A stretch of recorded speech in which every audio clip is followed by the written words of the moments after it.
superstar you've been really waiting for. Hey, Piers, it's me. Beyonce, as you've never seen or heard her before. So it's a bit embarrassing, this, because Beyonce hasn't brought any money with her.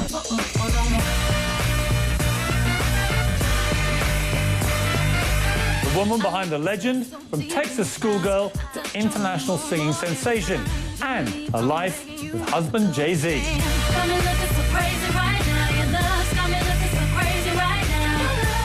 Beyonce, world exclusive for an intimate hour. This is Piers Morgan Tonight.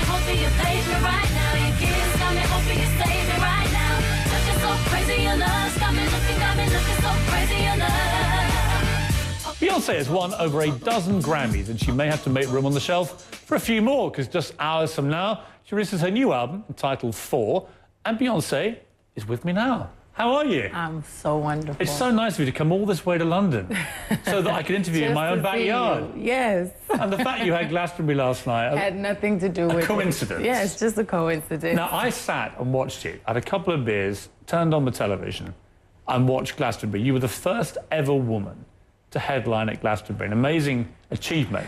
Yes. What was it like for you last night?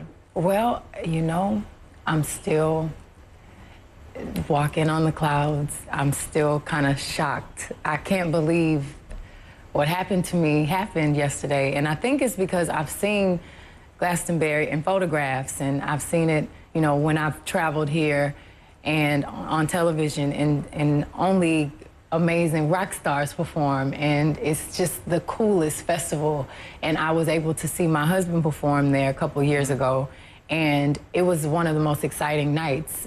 He had a bit of controversy, and he came out and performed Oasis song, and the crowd went crazy, and I thought, oh my God, I'm just so honored to be here, and prayed that one day I'd be able to do it. And 3 years later, I was asked to headline and be the first woman and first African-American woman. That's the amazing thing. Never mind any other criteria. You were the first woman to ever play at this incredible event. Yeah. To ever headline it. It's a little strange when you think about it, but I'm just happy that I'm the first woman. And it was so many women out there, and it was incredible, because the men usually, when I have them do certain parts, they're trying to be cool, but they were like just belting out the songs, and everybody was just united. And well, let's watch a little clip from last night, and then I'll ask you your reaction to this. Okay.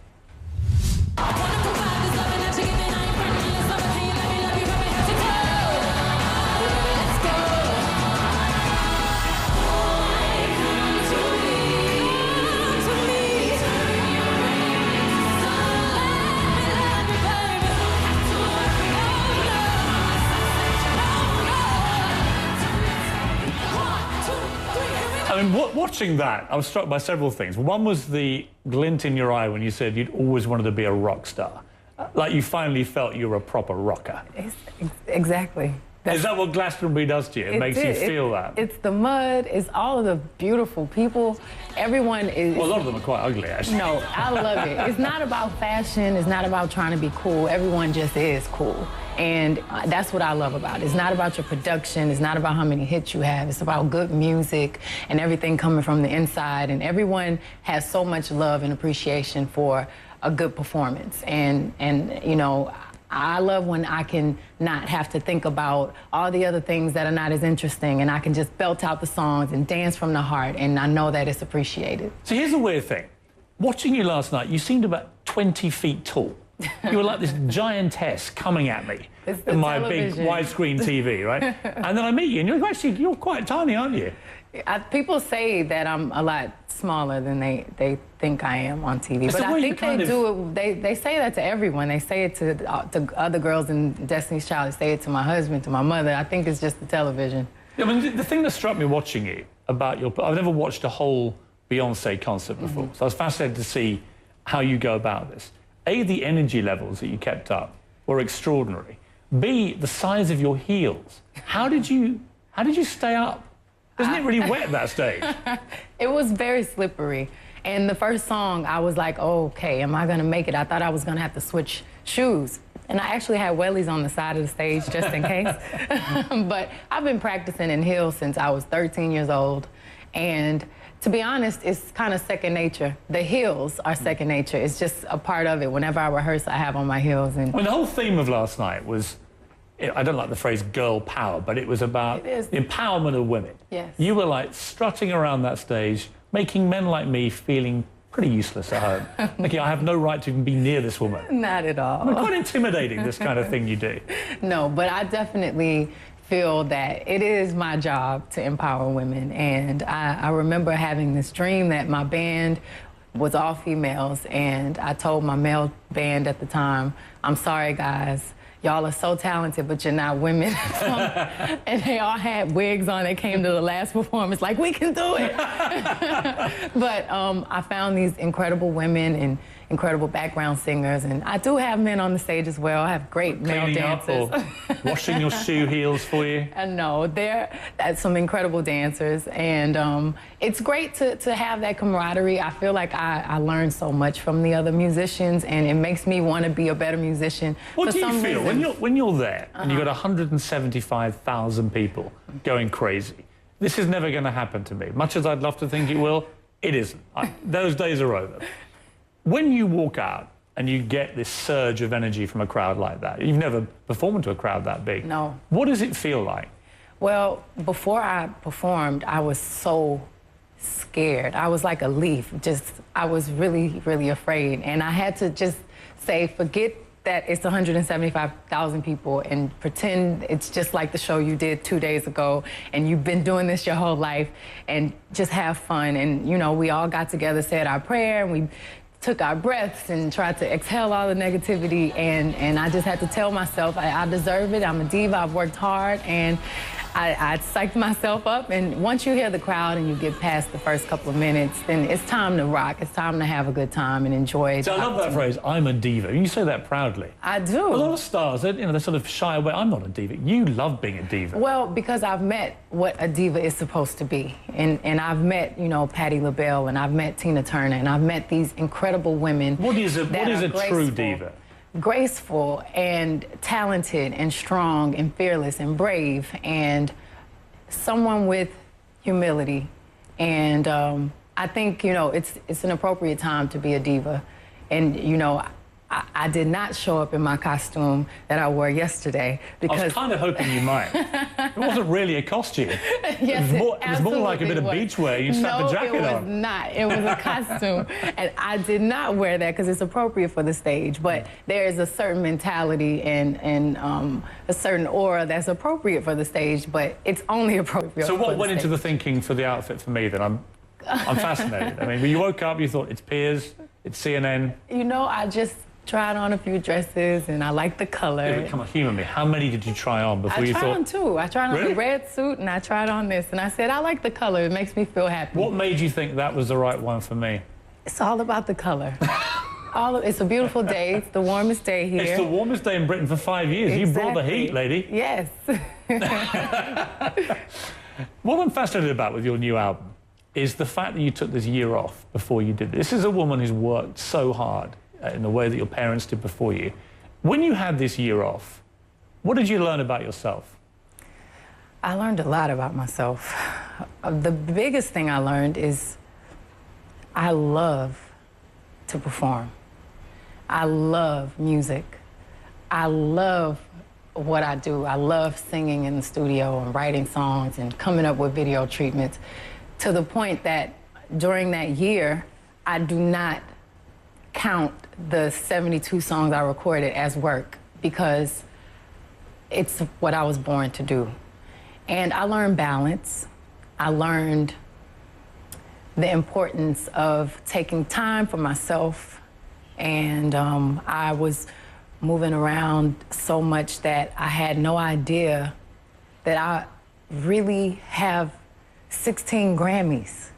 Like, I've heard that, and I got up and accepted my awards, but I didn't realize what an amazing accomplishment that was. You never had time, presumably. No. It's just this treadmill.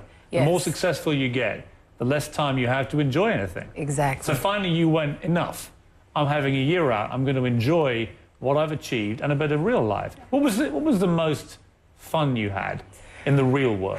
Well, I did everything. You know, I definitely enjoyed the simple things like, you know, driving and picking my nephew up from school, traveling but not working, and actually visiting museums and seeing ballets, and having great conversations with people on the plane. Really? Yeah, just having normal... Why do I never get to sit next to people like you on a plane? Can you let me know your schedule next time? Okay. So you're on some plane and you start talking to some random person? Yes, and you know what? It's great when people really don't know who you are. And it's funny because people sometimes say, I'm sorry, I'm just realizing I didn't know. And I'm like, that's why the conversation was so great. Because you just forget how wonderful it is to just to... When they ask you what you do, what do you say? They didn't. You just have a normal conversation? Not until, you know, people start getting weird and asking for pictures, and they're like, what is going on? But I visited, you know, the pyramids, and I was able to sing at the top of the pyramid. No, I heard you sang Ave Maria. I did. While in one of the tombs of the pyramids. Yes. And it just echoed around. It was... What a moment. It was beautiful. And who would ever think that I'd get an opportunity to do that? I was there alone with my family, and, you know... Any truth in the rumor that you and Jay-Z are having joint pyramids built? To be remembered by? That's just rumor? That's a good one. I just made it up. Okay. But I thought it was quite a good one. It is a good one. I haven't heard that one. That's a good one. It might stick. I think I'm bad. Beyonce's my name, and love is my game. So take a sip of my potion and do it in slow motion. She thinks she's bad. Babe, don't make me mad. That is hilarious. I mean, even at 6, you were showing off. I was. Seriously, very precocious It's performer. very embarrassing, actually. That's not something you need everyone to see.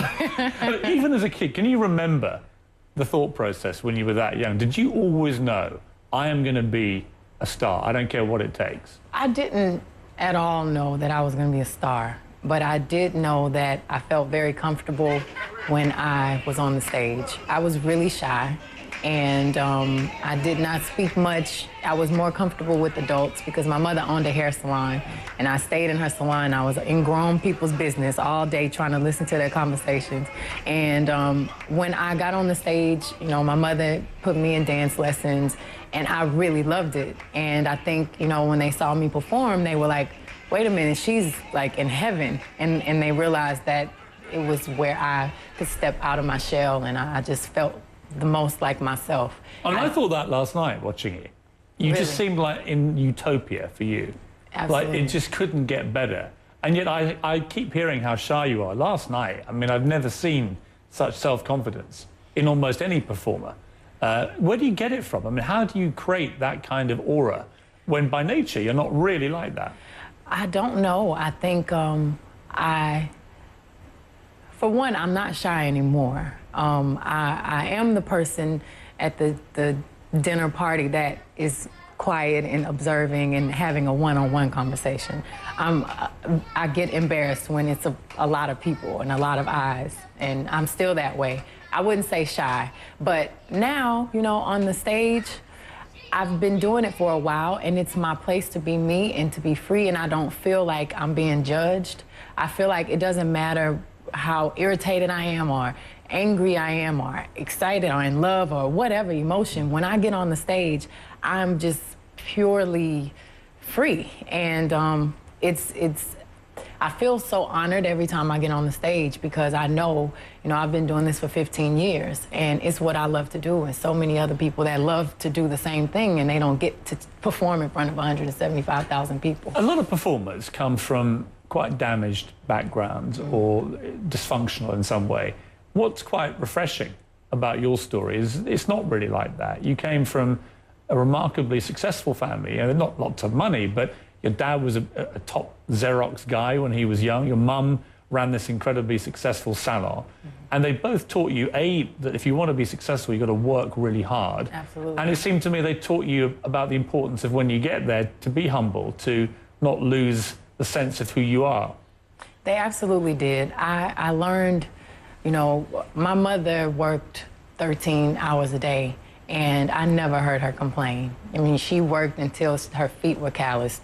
And my father was such an incredible entrepreneur, and any and everything he said he would have, he worked until he had it. And he taught me there's no such thing as no. And I had a lot of great support. And I think the support is really a huge, factor in my success, knowing that if something didn't work out, I still was loved. And, having that security is really important. I mean, your mum is only 10 feet away as we speak. So she's here protecting you even now. Yes. And she does come almost everywhere that you go, doesn't she? She does. What are the values, do you think, that she's instilled in you? Well, definitely that, beauty fades and who you are from within is forever. And definitely be a woman of your word and hard work. She is always correcting me, and I feel like it doesn't matter if you are the janitor or the president, everyone's the same. Making sure that I keep my humility and my spirit, she is always honest with me. When has she, since you became famous and successful, when has she been the most angry with you? I remember when we first had our single on the radio, and I was starting to feel like I was hot. And I was in the record store, and she was talking to me, and I started singing because I didn't want to hear whatever she was saying. And I was about 15, and the song was playing on the radio, and I'm like, yeah, and these guys were looking like, ooh, that's Beyonce, and I thought I was hot. And she smacked the crap out of me in that store. When I tell you, what? Really? Yes, and sent me to the car and was like, I don't care what song you have on the radio, you are my child, you do not disrespect me, and I will never forget it. It was a great lesson. So you've never sung again like that in a shop, in a store with your mum? No, absolutely. See, when I met her, I could tell, I mean, A, she's got your beauties. I don't think this beauty thing fades. But there was a steely look in her eyes, as if to say, oh, yes, you mess with my girl, young man, or old man, and you're going to get it. She's strong. So I'm just a smack away from one question goes wrong here, right? She's there. She is. But she is my friend. And, I mean, we don't agree on everything, and I'm an adult, and, we have our moments because we work together and with our clothing line, and she is respectful. What is she most proudest of that you've achieved, do you think? What was the moment for your mum? I can say probably when I sang At Last for the president. I think, my father, all of his history, he grew up in Gaston, Alabama, and he was escorted to school every day because he was one of the first African Americans in his school. And my mother, in her day, she couldn't ride the front of the bus. So for her to see her child. Doesn't it sound amazing when you say things like that now? Yes. In this day and age, that only in our generation even, that's what your parents had to go through. I find that a staggering thing. I do too. Even now when I hear it. It's true. But it's a new day, and my parents saw me being a part of that history. And now I see my nephew, and he's like, I don't understand why everyone is saying that Obama is black, because it's just normal to him. And that makes me, that's my, my joy. So, it's great to see the growth, and it's great that my parents could live to see that, and it makes me very proud. Oh, and then a spell was cast, and here we are in heaven.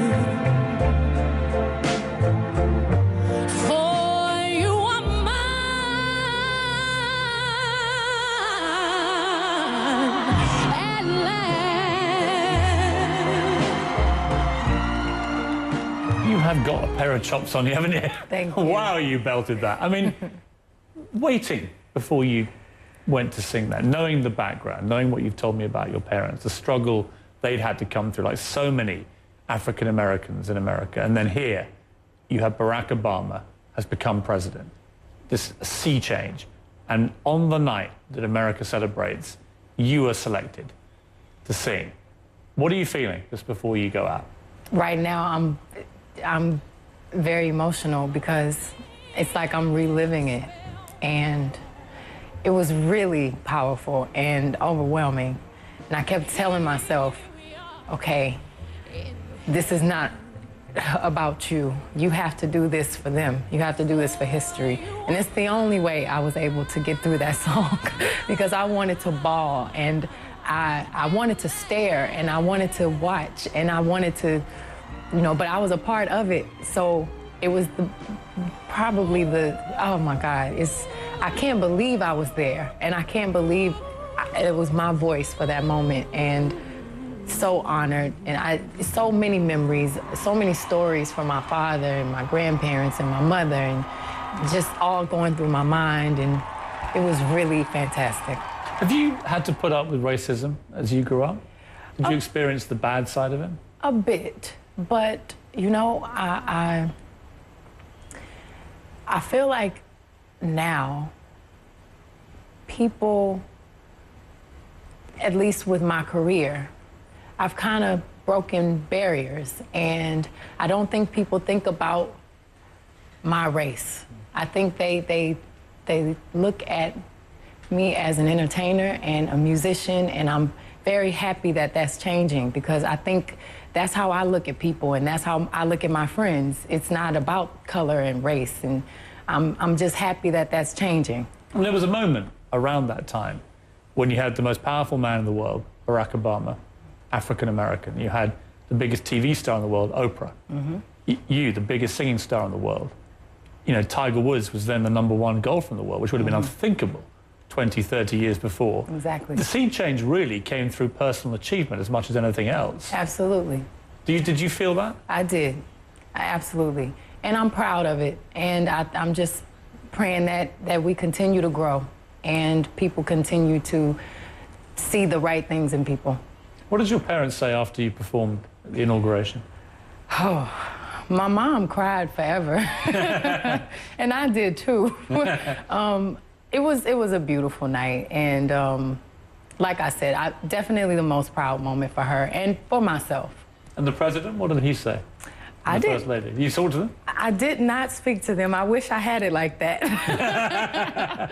But I've seen them years later. I've heard, and you can clear up this rumor. This is a brilliant rumor, even if it's not true. So if it's not true, maybe just pretend. But I've heard that Jay-Z has the president on the speed dial of his cell phone. Is this true? I don't know. That means it is. No, it doesn't.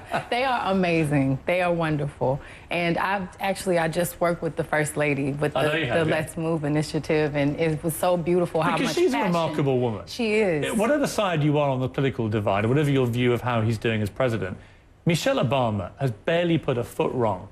And is a remarkable role model, I think. She is. And she cares so much. And what she did, her whole idea was so brilliant because the girls and boys were practicing the choreography, not even realizing that they were taking care of their bodies and moving around. And I'm so happy she asked me to be a part of that. How do you think he's doing as president? I think he's doing a great job. I think he's fantastic. I think he needs another term. He needs more time. And I think with the time he has, he's incredible. Will you campaign for him? Absolutely. On the stump, doing your bit? Absolutely. I did the first time, and I will again. But you must have met him now. You must have spoken to him. No, I've met him. They're amazing. They're so gracious.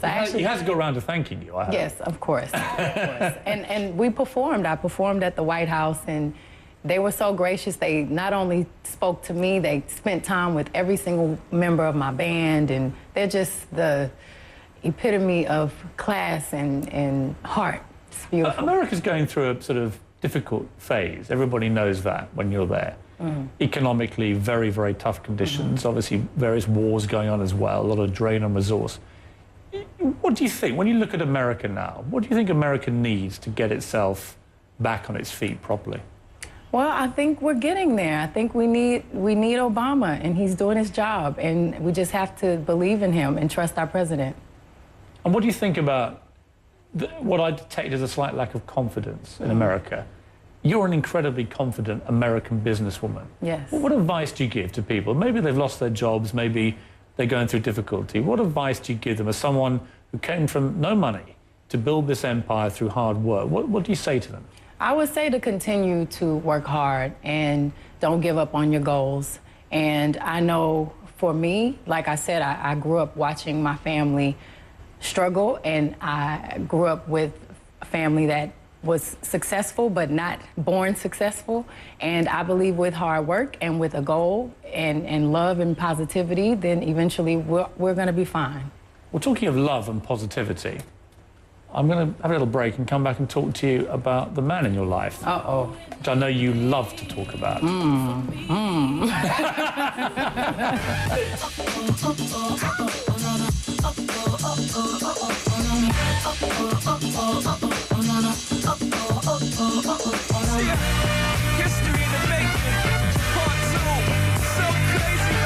I look a step so deep in your eyes. I touch on you more and more every time. When you leave, I'm begging you not to go. Call your name 2-3 times in a row. So that was Crazy in Love, of course, which you sang with a certain gentleman.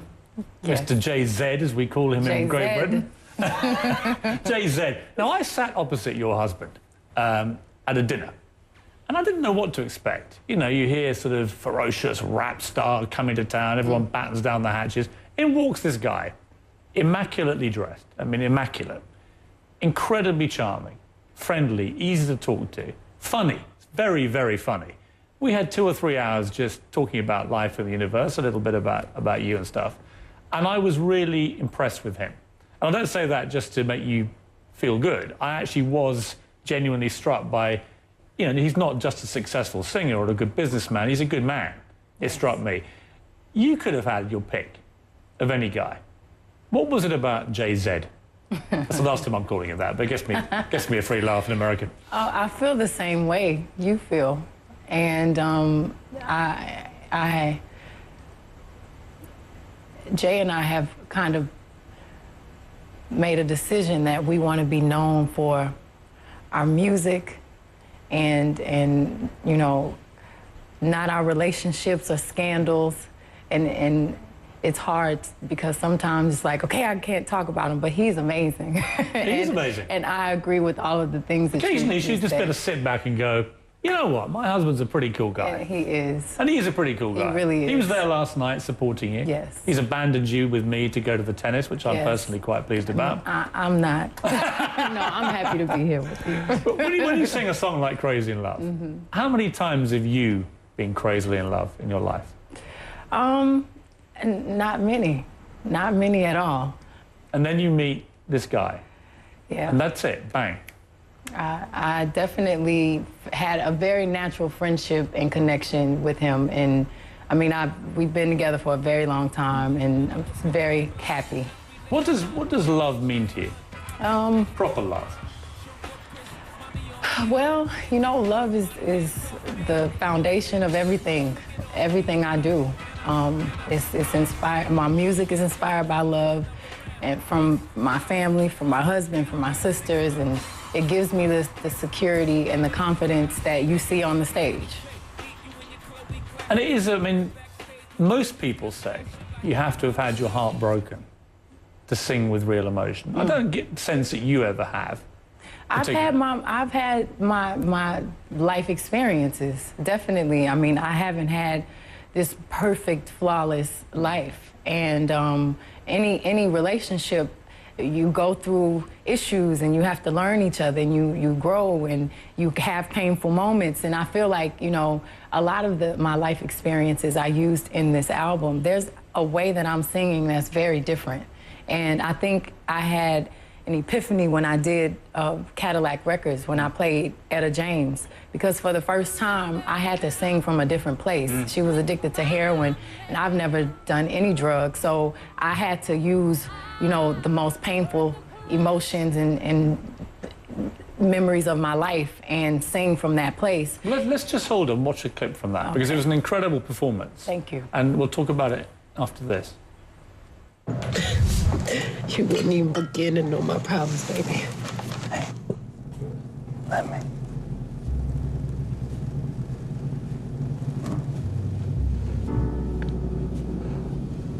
My mother was a whore. And that fat motherfucker just looked me in my face, and he didn't see himself. He didn't see his little girl. I mean, a really visceral, raw performance, that. And it surprised a lot of people. A lot of your critics watched it and were like, whoa, okay. She's not as simple in terms of her performing as we think she is. There was a real depth there. That must have been satisfying to you. It was very satisfying. And I worked really, really hard. So, you know, it felt good to know that it was appreciated. And even if it wasn't, it was such growth for me as a human being and as an artist. And it made me want to take more risks in my career. It made me a lot braver. And to have the freedom to kind of let go of all ego and not care about what I look like or fitting into a pop star box, it just was really liberating to me. Do you like the acting? I do. Do you like the pace of it? I would imagine with singers, when you get on stage, you know, wham, bam, it's all over in 2 hours. Yeah. And you get all the energy out and you go and have a drink, whatever you want to do. When you're acting, you're always sitting around waiting, hundreds of people watching you. I don't like that as much, but I do like the stability.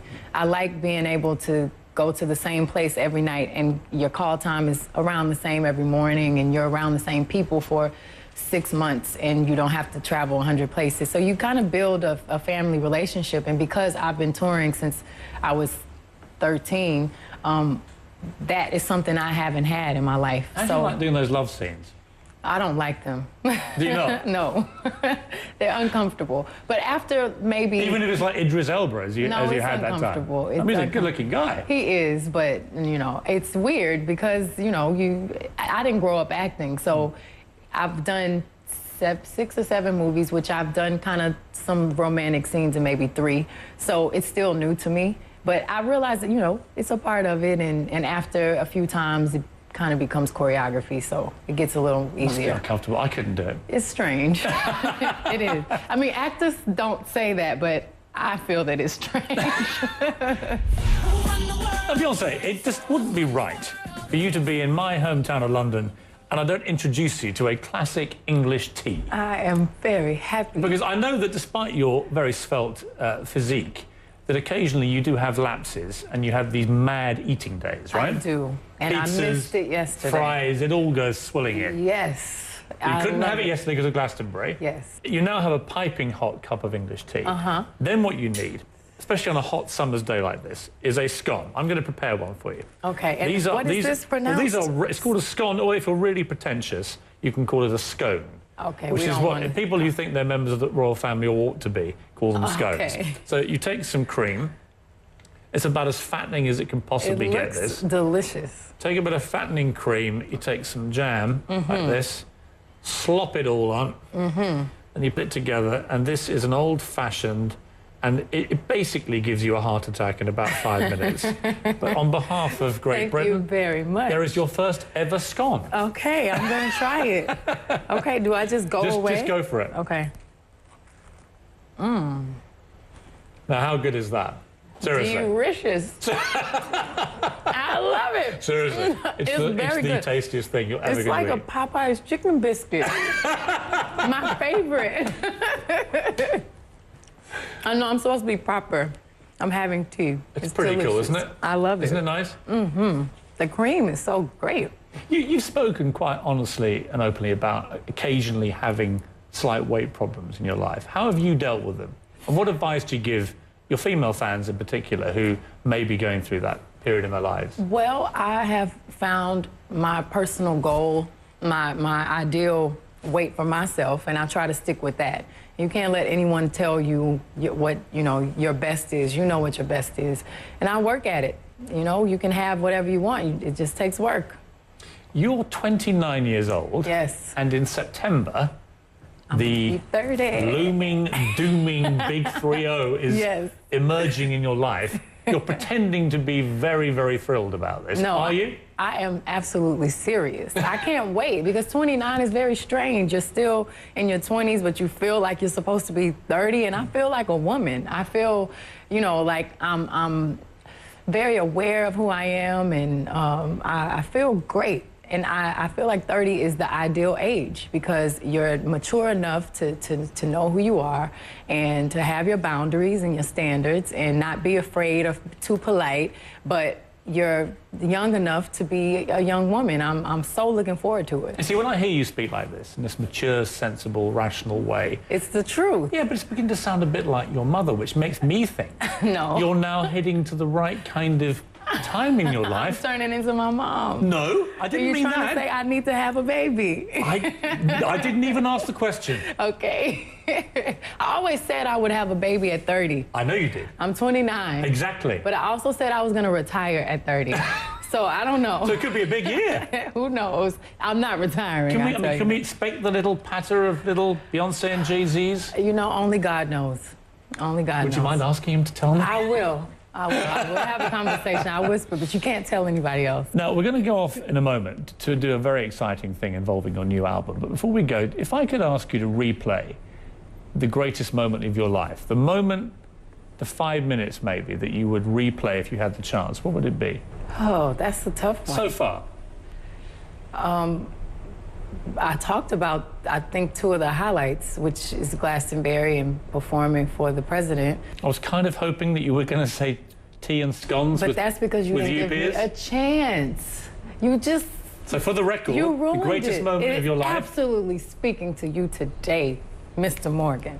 Beyonce? Yes. I couldn't have asked for more. When we come back, Beyonce, you and I are going to go album hunting. Yes, we are. There's a special album out today.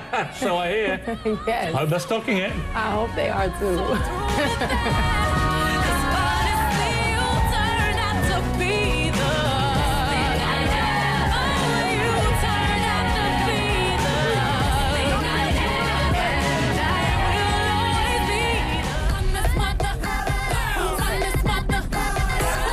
So we are now snaking through South Kensington, South Kensington. heading towards Harrods. I can't believe we're actually about to do this. Well, nor can I. We're actually going to go into Harrods and buy a copy of your album. It's very exciting. Imagine the hell that's going to descend on these assistants if they don't have it in stock. I know. That won't be good. I could see your fuse blowing if that happened. This could be a very tense few moments. No. Now, the big question, really, that I need to ask you is, you or J-Lo? Me or who? J-Lo. What? Who has the best booty, obviously? You are crazy. J-Lo. You don't honestly think I that? love J-Lo. She's great. You think she's got a better booty than you? No, I'm not saying anything. I'm not comparing my booty to J-Lo's.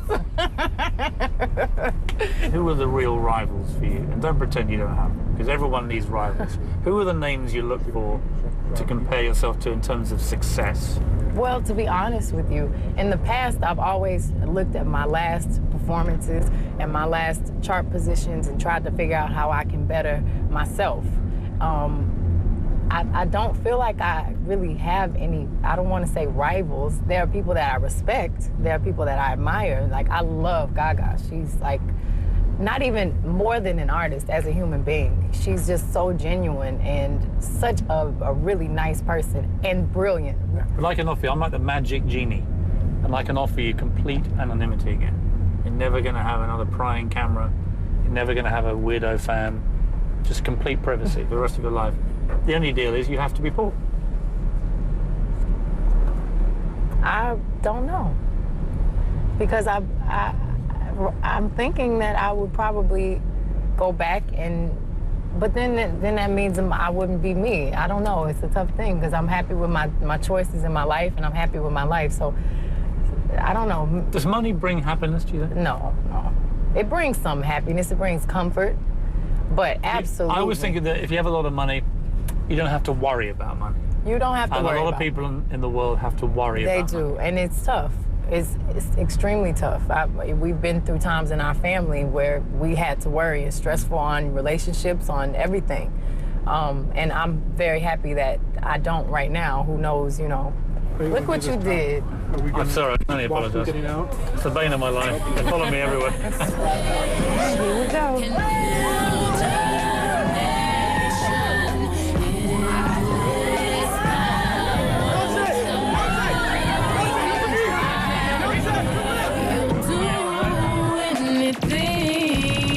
For me.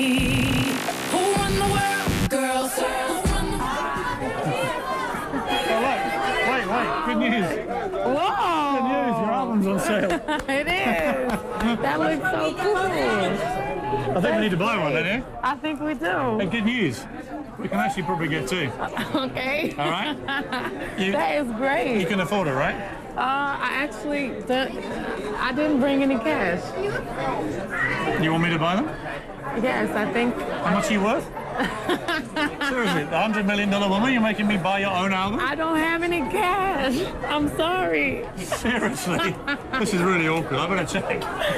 Hey, look, why don't I get one of these? Here.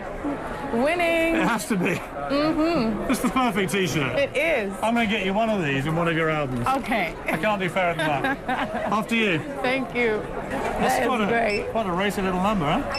There's good music on there. Never mind the music. Good music. All the pictures I'm interested in. I appreciate it. Charges me to buy her own record. No wonder she's so rich. Seriously. I'm telling you. So this mayhem was all caused by one tweet on Twitter. I know, the power of Twitter. Nothing secret anymore, is it? It's not. That is a little disappointing. It's hard to keep that excitement that I used to have when I saw a photograph of Michael Jackson or Prince, the mystery, and just being able to kind of create the fantasy in your mind. It's so hard to keep that. But, you know. Is that one of the reasons that you're quite private? It is. I think it's important. Try and keep the mystique. It's important. I enjoyed that. It's an exciting thing as a fan to be able to yearn for more. Well, it's interesting. Twitter brought them all here, and then all the camera phones come out. Yep. Boom, boom, boom, boom, boom. True. Everyone's a paparazzi now. Everyone's a director. Everyone's a photographer. Thank you. Great. Terrific. I loved it. It was really good. Thank you.